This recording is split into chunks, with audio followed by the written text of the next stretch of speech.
Oh, the abandoned ranger station. The trip begins. It was supposed to be a harmless 8th grade field trip.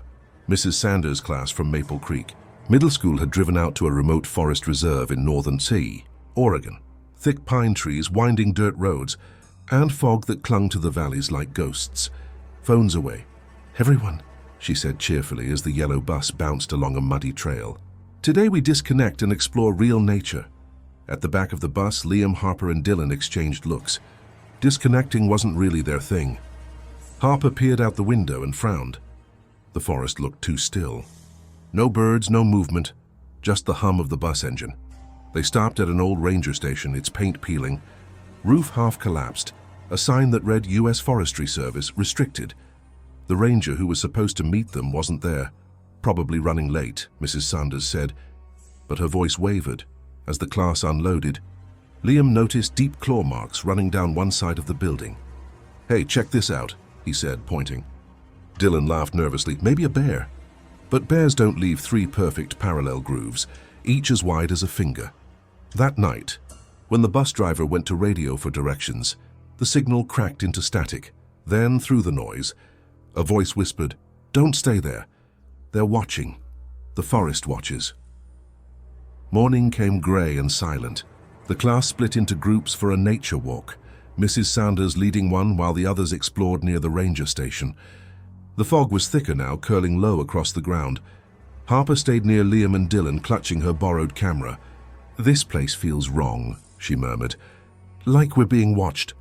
Liam tried to joke, but every few minutes he caught movement in the corner of his eye, shadows flickering between the trees. When he stopped to look, there was nothing. They found an old trail sign half buried in dirt. Ranger Station 2, closed since 1989.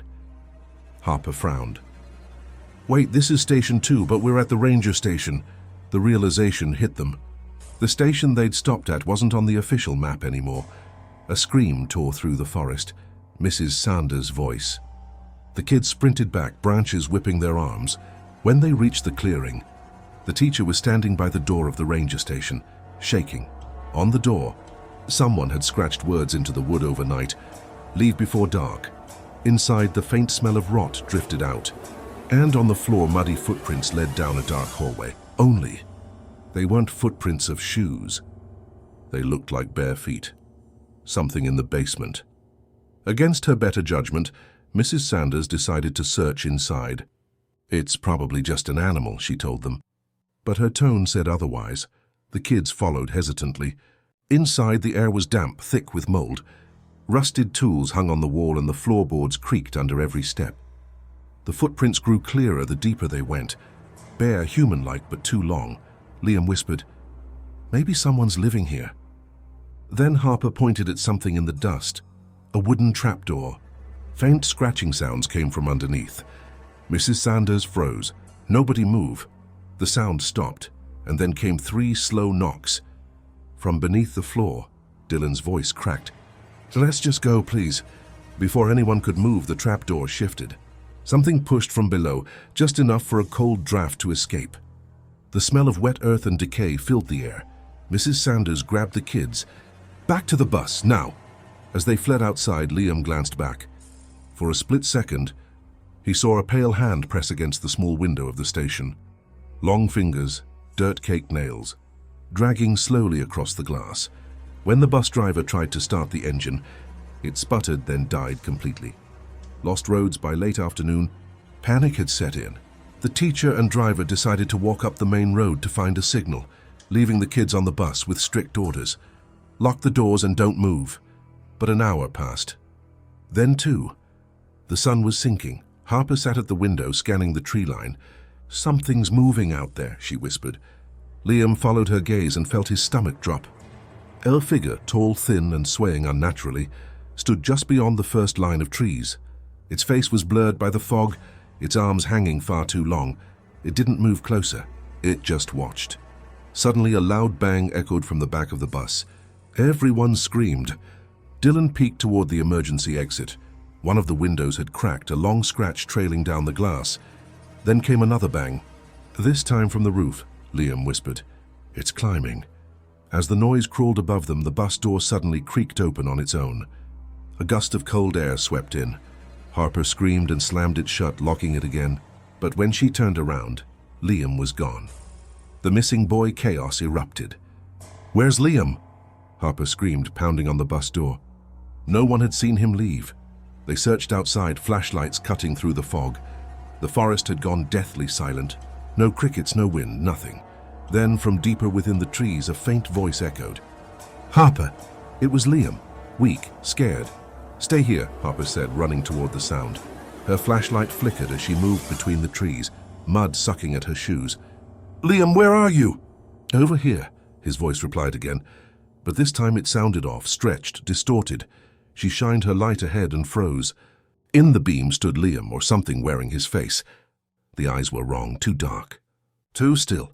He smiled, lips twitching unnaturally. "You shouldn't have come."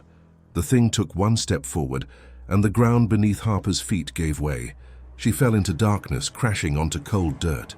The flashlight rolled away, revealing stone walls and bones, hundreds of them. The station's secret Harper woke to voices above, faint whispers chanting in a language she couldn't place. The flashlight flickered, revealing markings on the basement walls, symbols scratched into stone. Then she saw them. Figures standing in the shadows, too tall, too thin, their faces hollow. They weren't alive, not really. Their skin looked stretched, their movements jerky, puppet-like. She scrambled upward, clawing at the dirt walls until her fingers bled. When she burst through the trap door, moonlight poured over the ranger station. The bus was gone. So were her classmates. Only Mrs. Sanders' red scarf lay in the mud. A low voice whispered behind her ear, "You stayed after dark." The last thing she saw was a pale face rising from the floorboards, eyes black and endless, a mouth opening far too wide. A week later, search teams found the ranger station. The bus was discovered empty, its headlights still on, all doors open.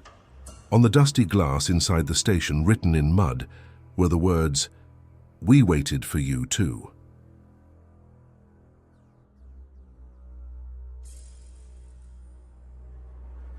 Baptisonomati Sporefender. The Overnight Museum. The trip no one wanted. Every student at Redwood High School had heard rumors about the Carson History Museum in Virginia. It wasn't the exhibits, they were fine. It was the fact that the building used to be a Civil War hospital. Teachers laughed off the ghost stories, but locals never did. So when Mr. Landers, the history teacher, announced an overnight field trip there, groans filled the classroom. "Come on," he joked. "It's just one night surrounded by a little bit of history." By dusk, 2 yellow school buses rolled up to the museum. The air smelled of rain and old brick. Inside, dim lights cast long shadows across antique beds and faded portraits. "Everyone stay in your assigned groups," Mr. Landers said. "Don't touch the exhibits." But something about the silence felt off. No traffic outside, no humming lights. Just the faint echo of footsteps that didn't seem to belong to anyone in the group. As the students unpacked their sleeping bags in the exhibit hall, a janitor walked by. A tall man in a grey uniform, eyes hollow, voice soft. "Don't wander at night," he muttered. "The building remembers who died here." Harper, one of the juniors, laughed nervously. But hours later, when she woke up to the sound of someone whispering her name from the dark, she realized the janitor hadn't been joking. The whispers in the halls. The whispers came again around 2 a.m.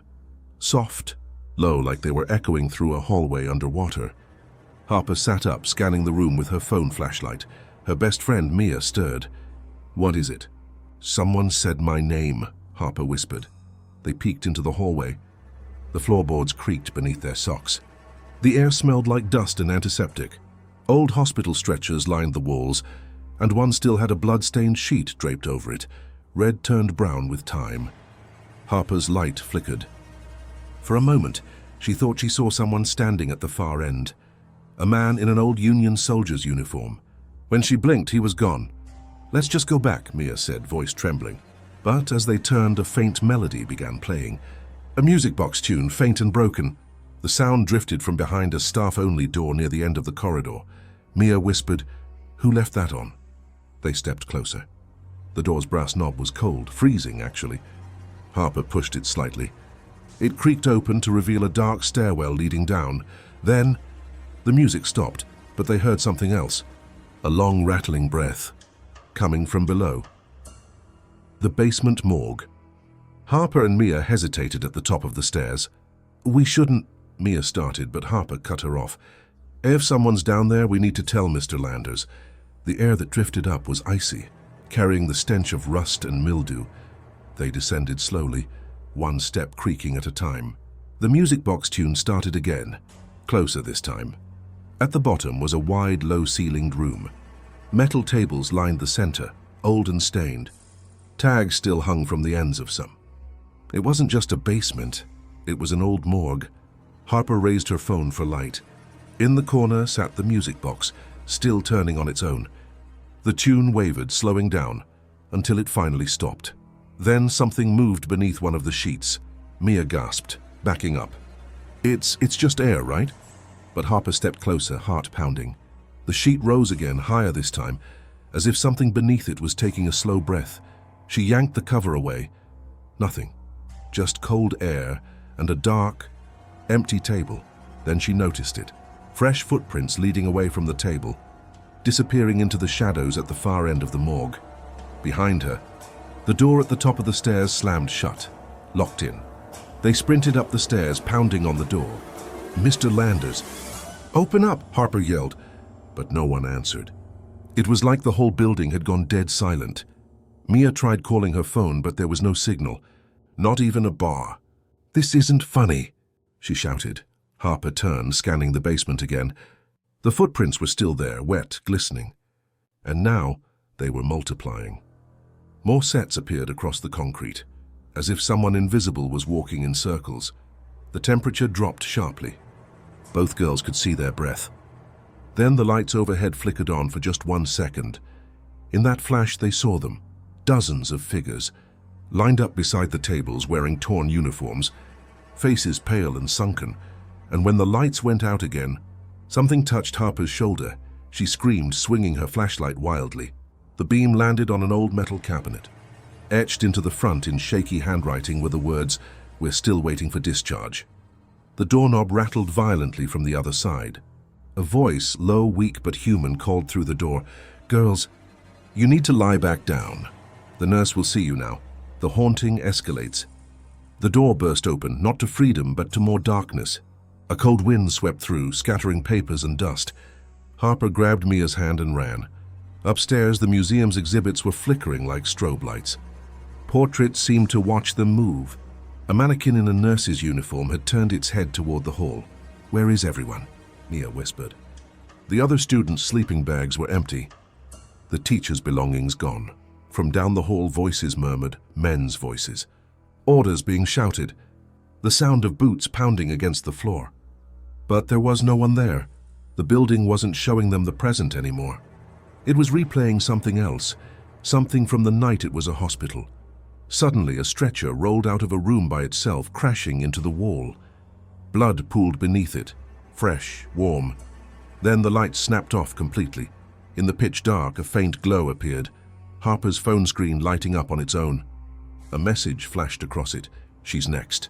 She dropped it, heart racing. "Mia, run!" They sprinted toward the front entrance, but when they reached the door, it was gone. Only another wall. The museum had changed. The museum's secret. Somehow they ended up in a room they hadn't seen before. Small, circular, filled with glass cases. Each case displayed an artifact. A scalpel, a blood-stained diary, a nurse's tag, and in the center, a photo under glass. It showed the original hospital staff. Harper leaned closer, her stomach twisting. One of the nurses in the picture looked exactly like Mia. Mia stepped back, shaking her head. "That's not me," she whispered. "That's not me." Then her voice changed, low, distant. "He never discharged them." Harper froze. "Mia?" Her friend's face went pale. The same nurse's tag from the photo materialized around her neck, the metal glinting faintly. She looked at Harper one last time, eyes hollow. "You shouldn't have stayed." The next morning, police found Harper alone in the museum lobby, hysterical, repeating one phrase over and over. She went back to work. The Carson History Museum was shut down again after that night, but locals say, when the building is quiet, You can still hear the faint sound of a music box playing and see a nurse's silhouette checking the halls, making sure no one ever leaves before their treatment is complete.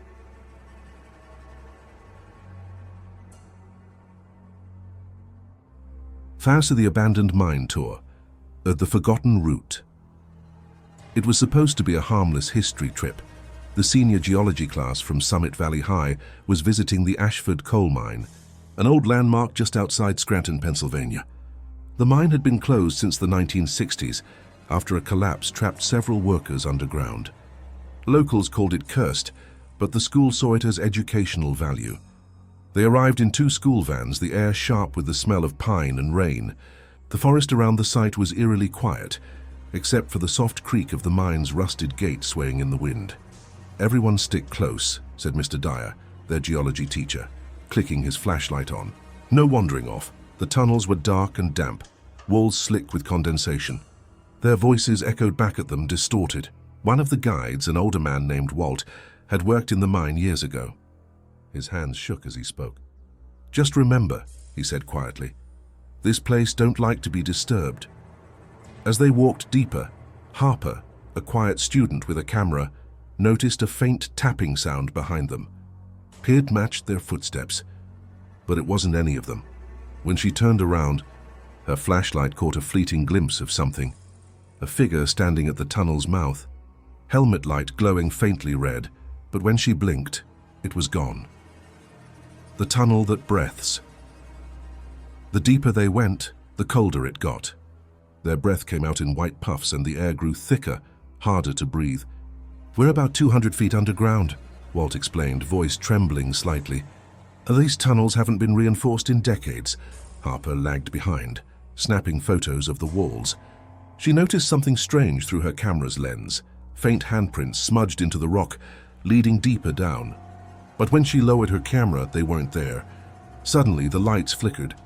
One of the bulbs popped, plunging half the group into darkness.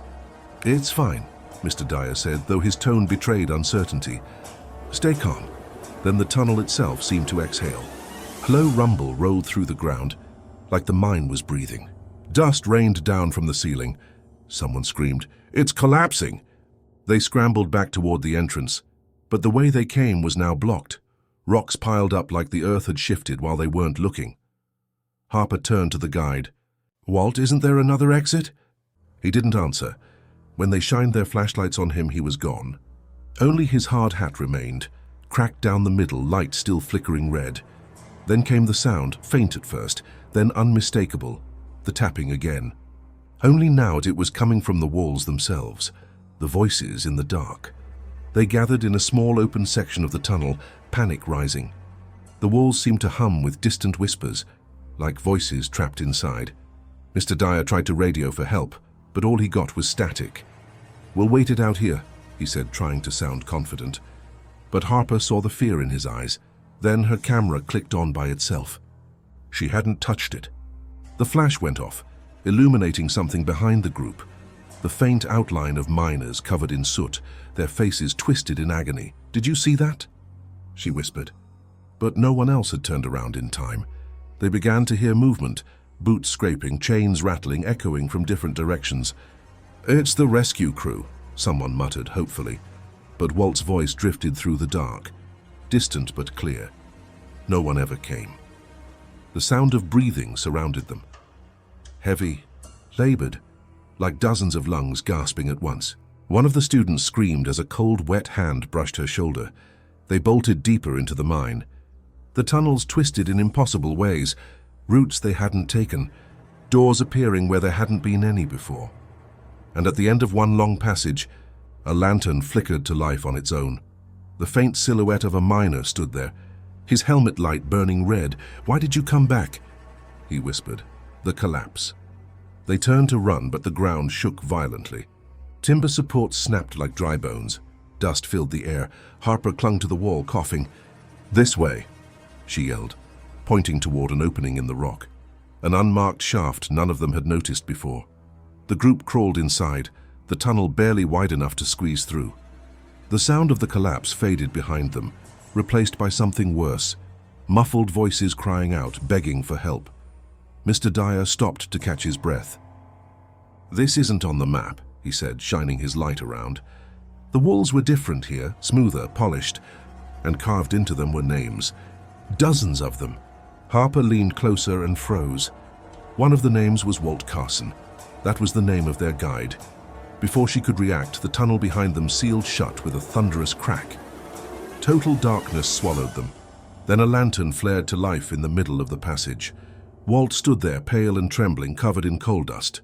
"They never let me leave," he said softly. "Now they won't let you either." He lifted a trembling hand, and the walls began to move. The sound was unmistakable, stone grinding against stone. Closing in, the descent. The group screamed, scattering in every direction, but there was nowhere to go. Harper dragged Mia toward a ladder leading downward, the only open path left. They climbed, hands burning on the cold metal rungs. The lower level was colder, darker. Puddles rippled under their feet, though no water dripped from above. Down here, the air was heavy with the smell of rot. They passed a collapsed section of tunnel and found bones, not old, weathered ones, but fresh. Mr. Dyer's flashlight flickered on the wall, revealing new carvings beside the old names. These were written in messy, frantic letters, still trapped, still waiting. Then Harper's camera went off again, click, flash, and caught something behind them. Her minor inches from her back, face half gone, jaw broken open, she screamed. The lights exploded, plunging them into darkness again. They ran until they saw faint daylight ahead, the other exit, the emergency shaft. But when they reached it, daylight turned out to be a trick. The sky was painted on the rock, and underneath it dozens of miners hung from the ceiling, helmets still glowing red. One of them moved. "Help, says the tunnel that never ends." Harper woke up gasping. She was lying in the back of the school van. It was morning. Everyone else was gone. The teacher's jacket lay beside her seat, covered in dust. She stumbled outside. The mine entrance was sealed off again, with a chain and a faded sign closed since 1962, but that wasn't possible. They'd just been there. Harper's camera hung around her neck. She opened it with shaking hands. Every photo was gone except one. It showed her group standing in the tunnel, along with 7 shadowy figures standing behind them. The last image was a close-up, Walt's cracked helmet, lying in the dirt. The red light flickered once more, and then shut off completely. Later, when rescuers came looking, they found the same van, empty. The keys still in the ignition. But the local sheriff said something strange, that every few years hikers report hearing voices and tapping sounds coming from beneath the hill, and if you press your ear to the rocks, you can still hear them calling for help.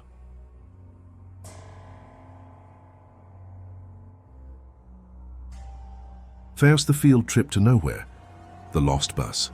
The sun was already dropping low over the Utah desert when the seniors from Carson High realized something was off. The bus driver, a quiet, gray-haired man named Earl, had missed the exit to the State Museum nearly an hour ago. Mr. Earl, GPS says we're heading west," said Lacey, one of the students, pointing at her phone. Earl didn't respond. His eyes were locked straight ahead, jaw tight.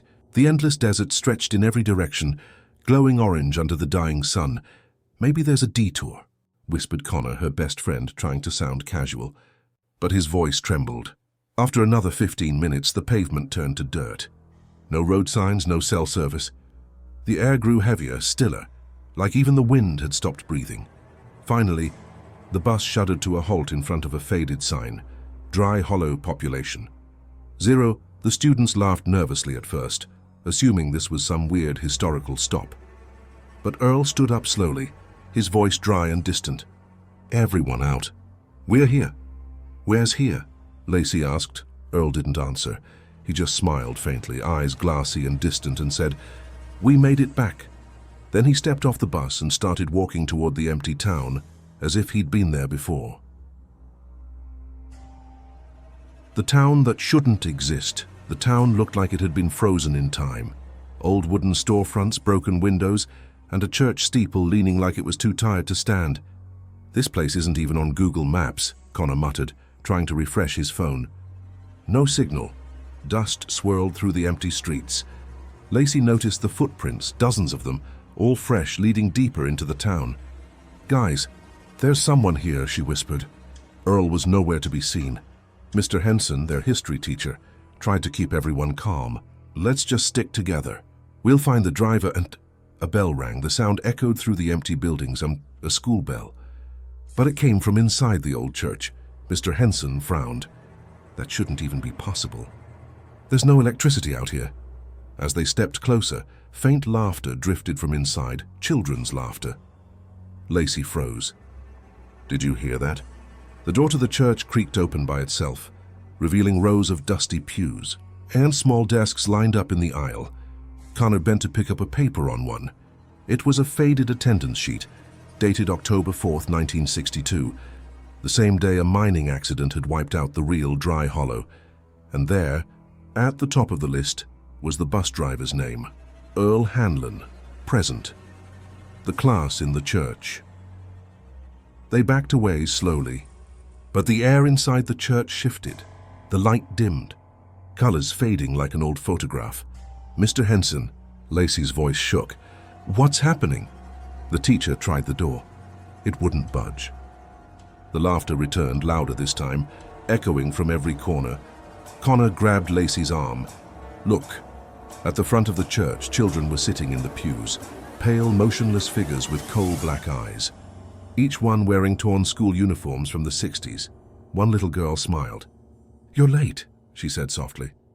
Then, as if cued, they all started whispering the same thing in perfect unison. "Attendance. Attendance. Attendance." The lights flickered. When they came back on, Mr. Henson was gone. His clipboard lay on the floor, a new attendance sheet written in blood. Connor's and Lacey's names were already on it. They bolted from the church, slamming the doors behind them. The bell started ringing again, and wild, frantic, echoing through the dead town. But this time, the laughter followed them out. Every window in the town now glowed faintly, silhouettes of children watching from inside, faces pressed to the glass, and from somewhere deeper in the town came Earl's voice, distant and hollow. "Class isn't dismissed yet. The desert that traps." They ran until they reached the bus, but when they got there it wasn't the same. The paint was faded, the number plate rusted. Inside, the seats were covered in dust, decades worth. A half-rotted backpack sat on one of the benches with a faded Carson high patch. This is our bus," Connor whispered. "But it looks 50 years old." Before Lacey could respond, the radio crackled to life. Earl's voice came through, distorted. "Everyone back on the bus. Time for the return trip." Connor slammed the radio off. "He's dead." "He has to be." But headlights flickered on in the distance. Another bus, identical to theirs, pulling slowly into the town. It stopped a few feet away, and through its dusty windows they saw themselves, an entire bus full of their own reflections, sitting silently, eyes black like the ghost children in the church. "Run!" Lacey screamed. They sprinted back toward the desert, the sand beneath them shifting like waves. Every direction looked the same. No horizon, no tracks. Just endless empty red earth. Then behind them the church bell rang again, and this time the sound was closer. The Hollow awakens. Night fell fast, swallowing the desert in blue-black silence. The stars above twisted like they were spinning out of alignment. Connor dropped to his knees. "We're going in circles," he gasped. The footprints they'd made led back to the same church every time. Suddenly, lights began to flicker across the ghost town, one building at a time. The saloon, the post office, the schoolhouse. Figures stepped out from the shadows. The miners, the townspeople, the children. Their faces melted and hollowed, eyes burning faintly red. Earl was among them, his smile stretched unnaturally wide. "Oh, you shouldn't have come here," he said, his voice echoing as if through water. The ground trembled. The buildings began to rot away, collapsing inward as if the whole town was sinking into the desert. Lacey clung to Connor. "We have to wake up," she whispered. Earl took a step forward. "You are awake," he said. "You just don't know how to leave." The sand split open beneath them, revealing an endless black void filled with voices, crying, screaming, calling for help. And as they fell, Lacey saw her reflection in the glass of Earl's sunglasses, her own eyes turning black. The return trip. Lacey woke to the hum of the bus engine. The sun was rising. Connor sat beside her, pale and silent. Mr. Henson was at the front talking to Earl. Everything looked normal again. Did we fall asleep? She whispered. Connor didn't respond. He just stared out the window, at the same dry, hollow sign they'd passed before. Wait, she said, panic rising. Didn't we already come this way? The bus turned down the same dirt road. The same ghost town appeared on the horizon. She stood up, shouting, "Stop the bus!" Earl turned around slowly, smiling that same hollow smile. "We made it back," he said, and when Lacey looked at the other students, her blood turned to ice. Each one was staring blankly ahead, faces drained of color, eyes deep black. Outside, the ghost town shimmered like a mirage, waiting. The bus doors hissed open by themselves. Earl whispered, almost kindly, "Class dismissed." The desert wind howled as the bus vanished into the dust, leaving behind only the faded, dry, hollow sign, swaying gently in the silence.